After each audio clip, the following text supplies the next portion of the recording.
NERDSoul. Woo! Ha ha! Late ill kid at OneYoungsta holding it down, bringing that street geek and nerd soul. What is up, my people? Today, all year, coming with another wonderful episode of Dope Folks. Writers, creators, artists, directors, all that jazz. You can find it right here. Hang out with them.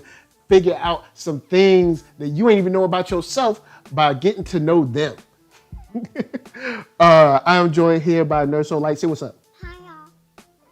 Hey. Oh boy. And joined in this square right here, a young gentleman that has been hot on the indie circuit for a while. I met through the group chat for the Don't Rush Challenge for indie comics. Yes, sir. And is here to talk about some new projects as well. TJ Sterling, what's up? Yo, what's going on, everybody? It's your boy TJ Sterling, president, lead artist of RAE Comics. Happy, excited to be back on NERDSoul, Dope Folks. It's a great platform. Mr. Michael Young does his thing, a.k.a. the Young and Restless, a.k.a. the King of the Cali Castle, you know what I'm saying? Happy to be here. Wow. Okay. You know what? I'll take that. I say, you know what I'm saying? Okay. So with a little bit about, RAE Comics, tell people what you actually do.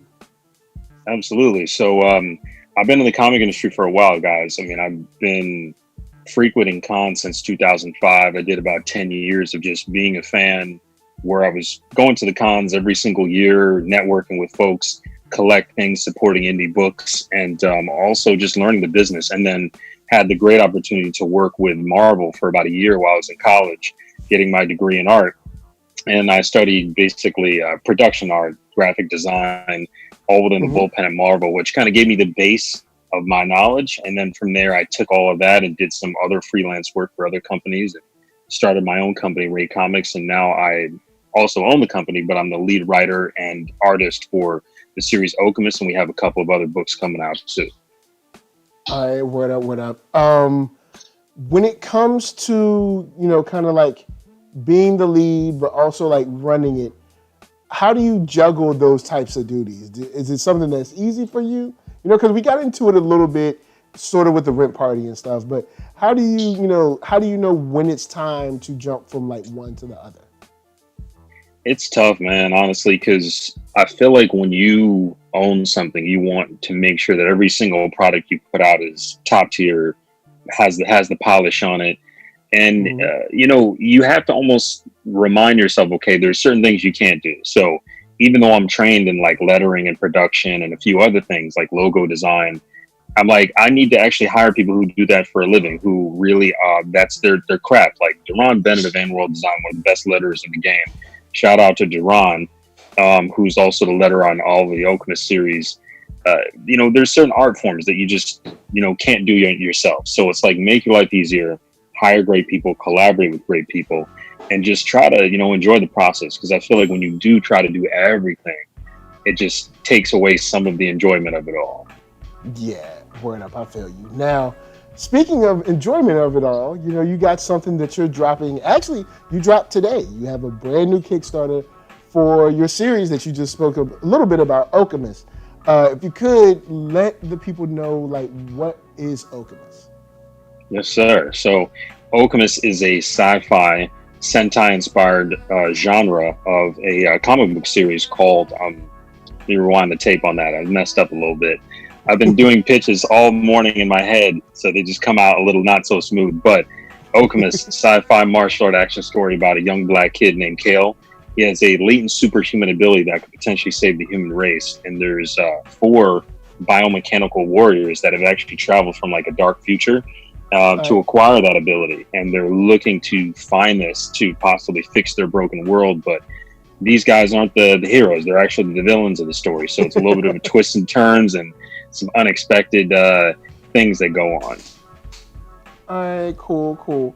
Now, speaking of Okemus, you're coming into this. This is, what number issue is this for you? This is the 4th book in the series, but it's technically, we had issue 0 that came out in 2015 as like a prequel, 36-page prequel, where you see the main character Well, he's actually a lot older. He's kind of like a fully fledged hero. He's already been doing it for X amount of years. And then with the issue 1, we kind of rewind the tape to where he's a young kid, where he's getting ready to start his journey into adulthood. So before he has any powers at all. So we kind of throw the audience for a little bit of a loop, make them think like, okay, what is this non-linear storytelling we have going on? It's definitely much different. And I always get people that come to me at cons like, yo, what does this mean? Like, is this like a different arc? Is this a different timeline? There's all kinds of theories that they come up with. And that's what I guess I just love so much is the, the thoughts that are provoked. So 0, 1, 2, and 3 are already out on my website and been at cons. And then number 4 drops at the Kickstarter. All right. And guys, you can see all those links just below. Be easy to find, right there. Speaking of Okemus and time travel. Yes, sir. Do you find it hard to write for time travel? Do you find it hard to plan out stories? Because I know you're dropping issue 4 now, but I assume that you've kind of outlined probably the next 4 to 5, if not more issues.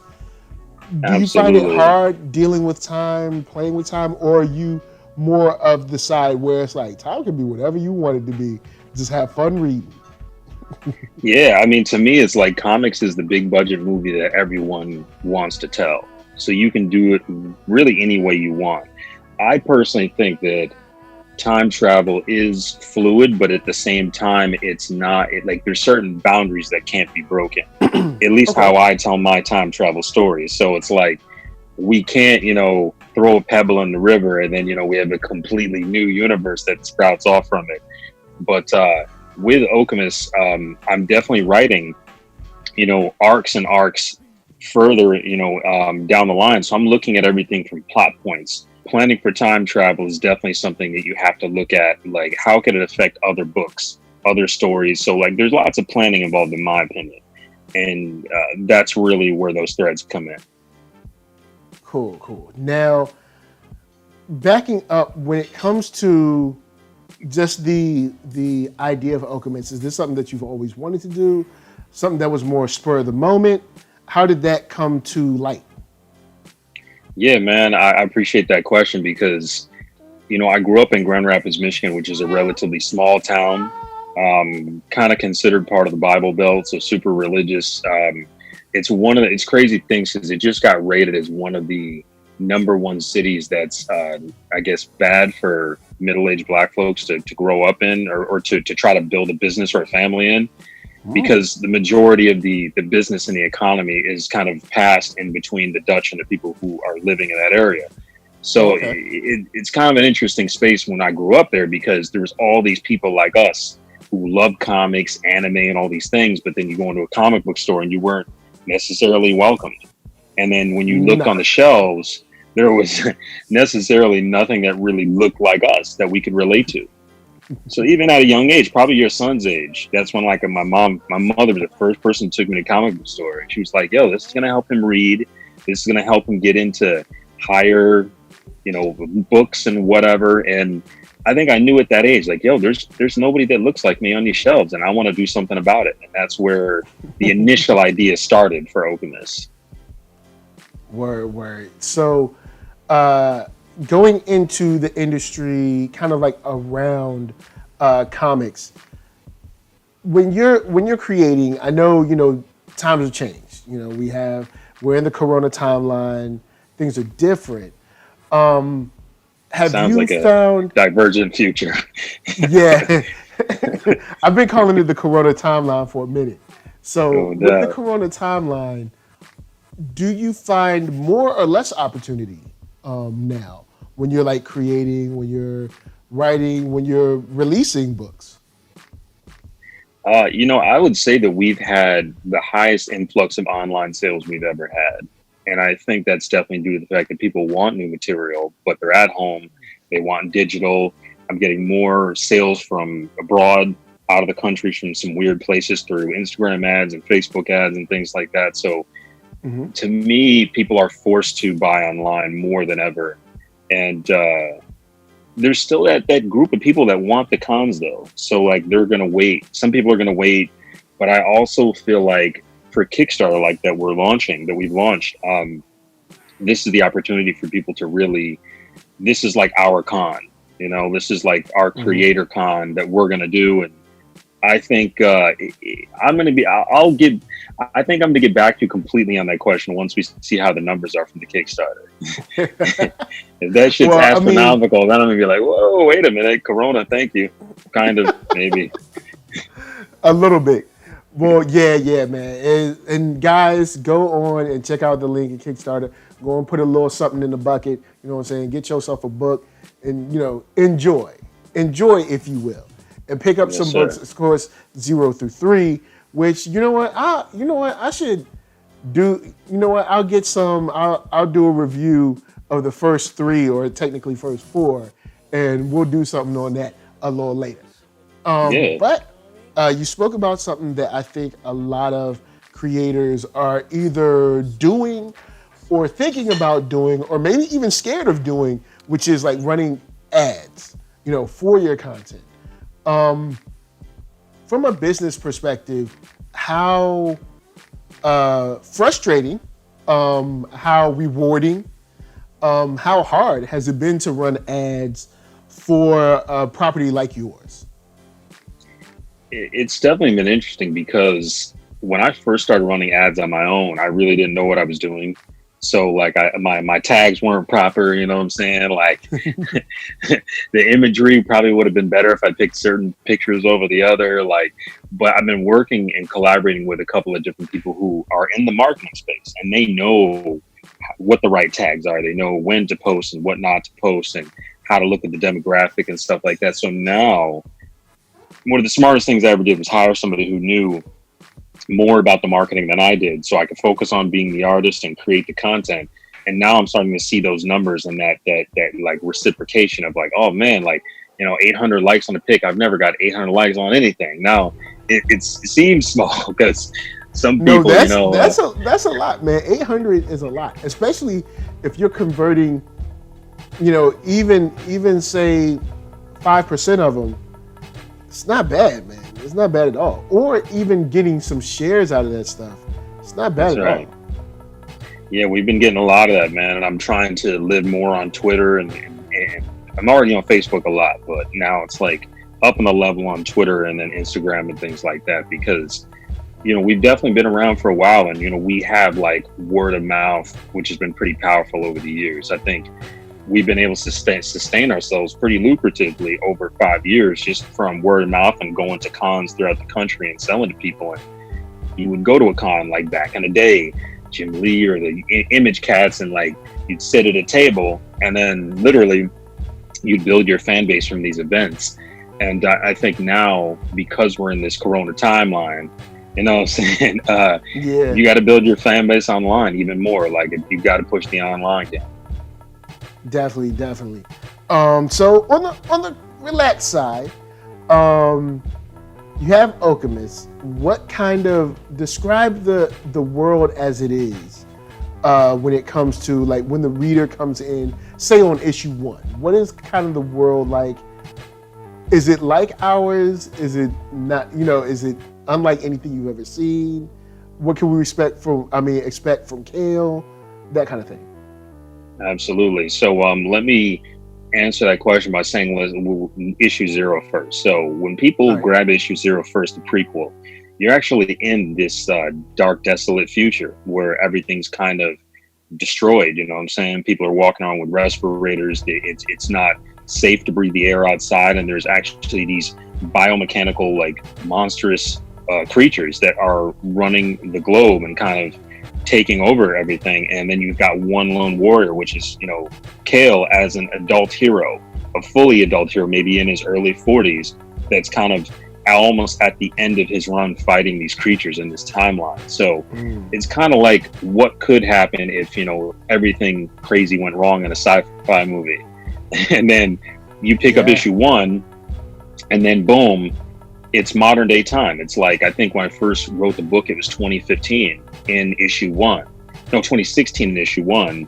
And the climate was regular everyday time, and again, this young kid, Kale, who's 18 at the time in issue 1, is getting ready to go to school and major in genetics, and he is still kind of haunted by the fact that he doesn't know who his family is. He doesn't know where he fits in within like the world, because he doesn't know who his parents are. It's not like you could be an orphan and know even a little bit about where you come from. He absolutely knows nothing. But I think a lot of us, especially if you're a Black American, you're almost an orphan in some way, because you don't know. Not every one of us knows what part of the motherland we came from. So there's a part of us that's orphan that we're kind of always curious about, and that's a very apparent thing for him. So the timeline's current, but the situation, the story in terms of how he feels is very much an everyday thing. And all of a sudden, out of nowhere, these warriors kind of appear from that same future that we saw in issue 0, looking for something, and something that apparently Kale has. Word up. Now, if you were to speculate, unless you know, what kind of music does Kale listen to? You know what I'm saying? What sports team does he follow? Is he interested in someone? You know what I'm saying, at the school? You know what I'm saying? Absolutely. I like these finer details, because Kale is one of those kids that he loves to eat. You know what I'm saying? He's a foodie, so like he's a little on the portly side he's not your typical superhero that's like super fit. Like, even Peter Parker's as a nerd had it. Brothers. Let's go. We were all there, you know what I'm saying? So, you got guys like Peter Parker who had a six-pack even when he was a nerd. Like, he was skinny, frail, but like he was still chiseled. Like, bro. He was like a nerd, but he had his P90X too. So Exactly. Yeah. So Kale's not like that. He's a very much an everyday kid that again loves food. He loves science. That's his thing. The book actually takes place in the Midwest, West Lafayette, Indiana, where Purdue University is what school he goes to.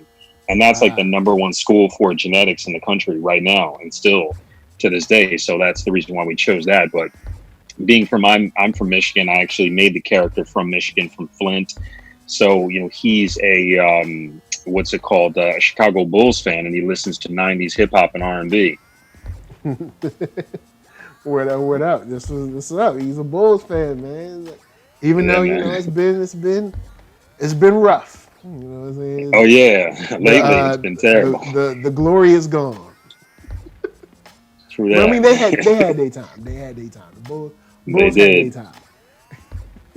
So when it comes to kind of like on the Kickstarter side, from like a creative side, has Kickstarter been sort of like everything that you've expected it to be? Has it been everything that you've sort of wanted it to be, as far as like, oh, cool, this is a way I can connect, I can, build an audience, also get that money, and also help fund the project? Or has it been a lot tougher than, maybe some might say? Some might say just make a Kickstarter. And, I feel like it's not that easy. Yeah, I mean, honestly, I have no point of reference in terms of how Kickstarters look once they've actually like fully launched and funded and completed. Like, this is my very first time ever crowdfunding a book. It's going to be a very interesting experience to see what happens, like how it all works. I mean, I know that when I first heard of doing a Kickstarter, I'm like, okay, cool, because typically we go to a con and we'll kickstart our next book there. People will know that we're dropping it. I'll have like preview, pages and stuff, so people will invest right there at the show, and that's kind of how I've always done it. But now it's just kind of like, okay, well, the planning, the marketing, the online footprint, the incredibly high amount of detail you need to put into these pages, man. Like, I didn't even realize how much work a Kickstarter would be. I mean, I've been planning this and putting the page together alone, bringing all the assets, the additional artwork, since like June the 31st of this, June 31st. So we're almost at 2 months, you know what I'm saying? So it's been way more challenging than I thought it would be in terms of just the initial creation of it. Man, that's crazy. So, Okemus, why Sentai? Well, for Why? me, Why like, is it yeah, something that you've always been a fan of, yeah, or yeah. I mean, absolutely, man. I mean, I'll say it like this. So, I'm a '90s head. Like, I mean, I grew up. I mean, I was born in the '80s, but my formative years was really the early '90s, and that's when, to me, comics and like everything dope was going on. To me, that was like the golden age of comics. It was the best times ever in terms of art, in terms of production value. I mean, production value has definitely gone up, but I will say that yeah, just the innovative nature of comics was the dopest to me like in the the foil 90s, especially, covers, the yeah, the chromium the shit, chrome the stuff. one-offs. Yeah, Yeah. the what if was really popping, the Oh 2099 yeah. titles, Then you like had a just whole bunch of crazy stuff. smaller, like, publishers that were able to come through. So Yeah, yeah, yeah, definitely. I feel where you're coming from.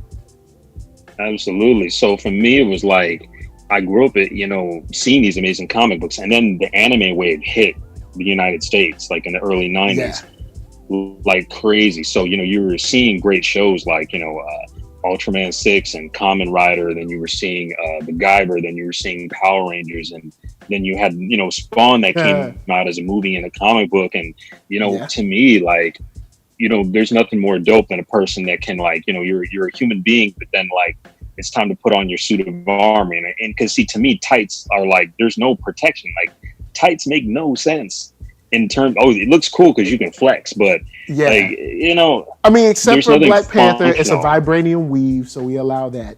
You know what I'm saying? I So mean, like, That's the only character that got it right, in my opinion. With the with how they made that in the movie, incredible, and the got vibranium a weave. That's vibranium weave. We'll let that yeah, slide. But everyone else that one does will have just go. regular tights. Anyone outside of like Wonder Woman, Elongated Man, Superman, stuff like that. Stuff like that. It's like, well, if somebody hits you, like you ain't got no padding. Like they're just hitting you.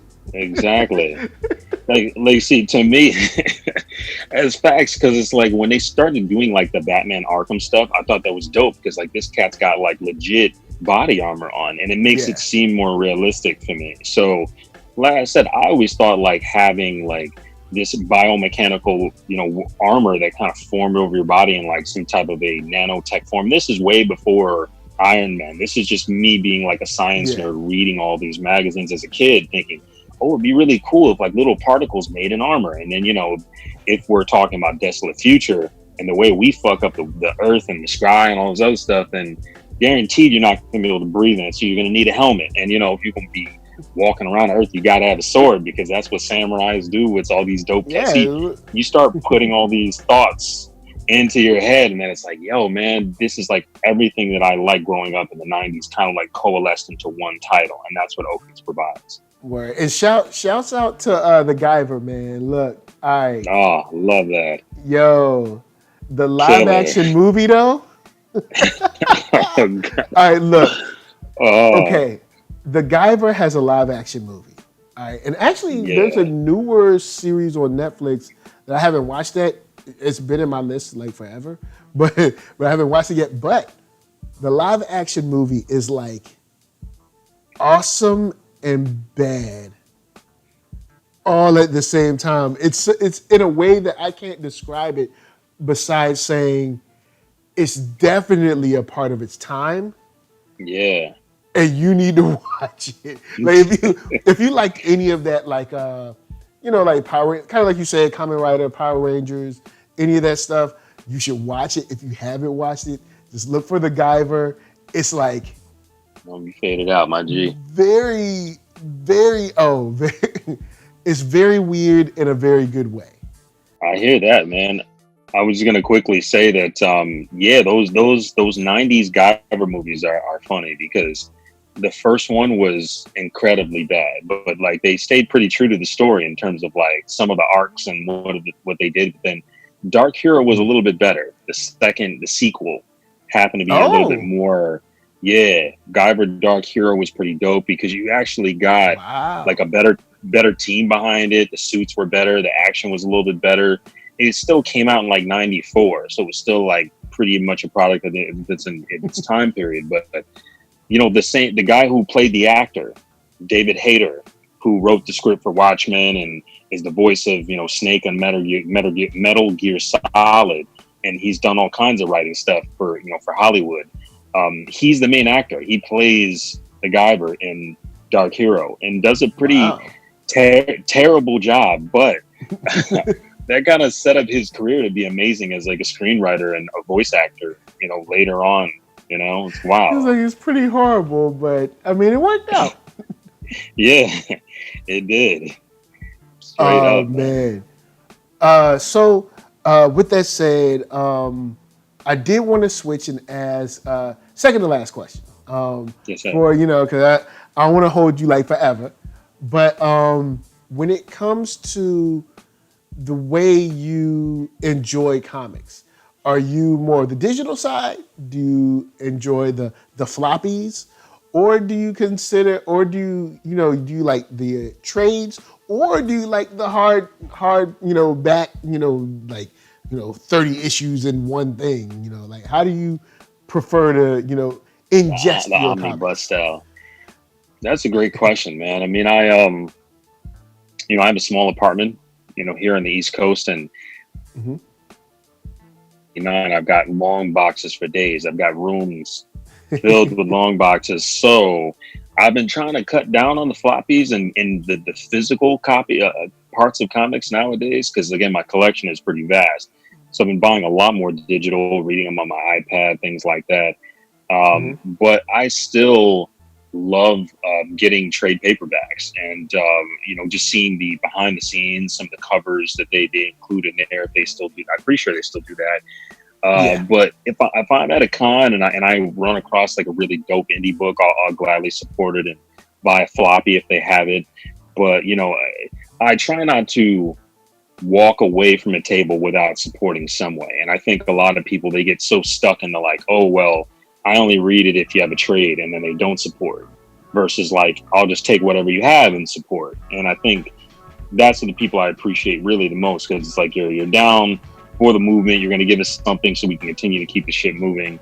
But trades, I love it all, man. As long as I can read them, I'm good. Dope. Me, I'm definitely, if I can, I'd prefer hardcover. It's just something I like about a hardcover. It's just something about opening that, you know, and I know they'll be like, you need to be having them digital. And I read digital as well. Because the cool thing about digital is sometimes I can just sit kind of like in front of the monitor, or I can put it up on the, you know, on like a television or something like that. And then I can also play like a soundtrack with it. So, you know, I can have fun both ways. But yeah, I'd say it's something about that hardcover, you know, like picking it up and, you know, it's, you know, like and like the beautiful. So that's it's one of those things. But yeah, trades definitely, and floppies if I have to. But you know, of course, space for me is a thing. So I'm starting to try to consolidate. And then of course, you know, being married, hardcovers look nicer than just floppies all over the place. So, see, hardcovers look, you can put them up on the shelf and somebody's, oh, you have books. And it's like, yes, I do have books. Yes, I do have books. It's a little interior decorating tip, folks. Buy hardcovers if you're married and you want a serious woman in your life. because that's a good compromise, because like if you just put it up there, it doesn't look like a whole bunch of like floppies just all over the place. You know, it's just like absolutely. Then when you pull it out, it's like, oh, this is X-Men. But one thing I will say though, like hardcovers, man, like I really enjoy special edition hardcovers. Like I think I bought a I think it was 11 by 17 was the size of it, and it was a Michael Turner Aspen like sketch hardcover volume. So basically you could see what his pencils look like, and he was one of my favorite artists in the late 2000s. So man, Michael Turner, it was like killer. Man, If you're a 90s 2000s artist, you gotta have it. Honestly, he used to flip that run he did on Superman Batman. Oh, amazing. Man, he killed it. That early Superman Batman series, that early 2000s or whatever, that was a 6 series. It did get away from them after a while, but I'd say the first, say, like 20 issues or whatever, they had some solid stuff in there, man. And that run with Michael Turner, man. Michael Turner he was just on another level. He was, man. I mean, I had the pleasure of meeting this dude and showing him some of my work when I was in college, because I mean, he was like one of, it was a group of guys that like I admired quite a bit. It was always Todd McFarlane when I was younger as a kid, and then Ryan Benjamin, who works for DC Comics, who's a good friend of mine now. He can draw. That boy can draw. He's Jim Lee's protege, and to me, like, I love the way Jim draws, but to me, Ryan is like the next. He's like he took what Jim did and brought it to another level, kind of like what Capullo did for McFarlane. Same thing. Yep. And Michael Turner, in my opinion, did that for Mark Silvestri. Silvestri's a great artist, but Turner took it to another level and brought, comics, the world of comics, something that they had never seen before in terms of Aspen. So I absolutely love his art, and just looking at the pencil, pouring through them, trying to learn from that line, how do you do this line, and it was so masterful. So Aspen Crew, they're still buddies of mine, and we've done some work together over the years, which has been pretty cool. So yeah, man, Superman and Batman, great run, popped off some other great stuff, and I definitely love hardcovers when they collect something special like that. That's awesome. That's what's up. Well, last question.